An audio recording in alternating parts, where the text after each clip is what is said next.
Recently, I had the honor and the privilege of sitting down with a group of teenage girls and just talking about life. And at one point in the conversation, I asked them, I'm like, do any of you ever experience or feel anxious, experience anxiety? And every one of those girls raised their hand, and it kind of surprised me. And so I asked them, I was like, well, what is the source of that? And two things. One was pressure at school, but the other was social media. And so I thought about that, because social media is a great thing. It's how I'm reaching you today.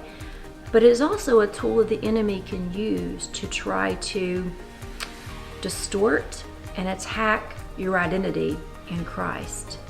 And so they went on and they talked about how it was, it become a lot of pressure on them, how many followers they would have on Instagram, how many likes a certain picture they would have on Facebook, and how that would cause a lot of stress and anxiety for them. And so I thought about that, and I thought, sometimes we get to a place where we are scared to be vulnerable with people, and we don't want people to see all the parts of our life, because if they saw all the parts of our life, they may not like us.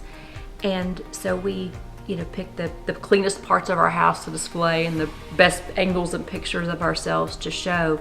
And we get fixated on the comments and the compliments and the accolades and the likes. And that starts to become more real to us than what God says about us. And so in that point, we've now become self-centered and not God-centered.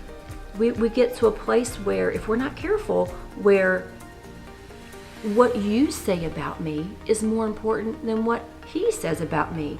So as I'm sitting there talking to all these girls who experience anxiety about their image, what I saw were daughters of God. Every one of these girls had amazing talent, were bold for the Lord, active in the kingdom. That's what I saw. But the enemy was attacking that identity, because he knows that if you get a hold of who you are in Christ and the power that you carry, you are unstoppable.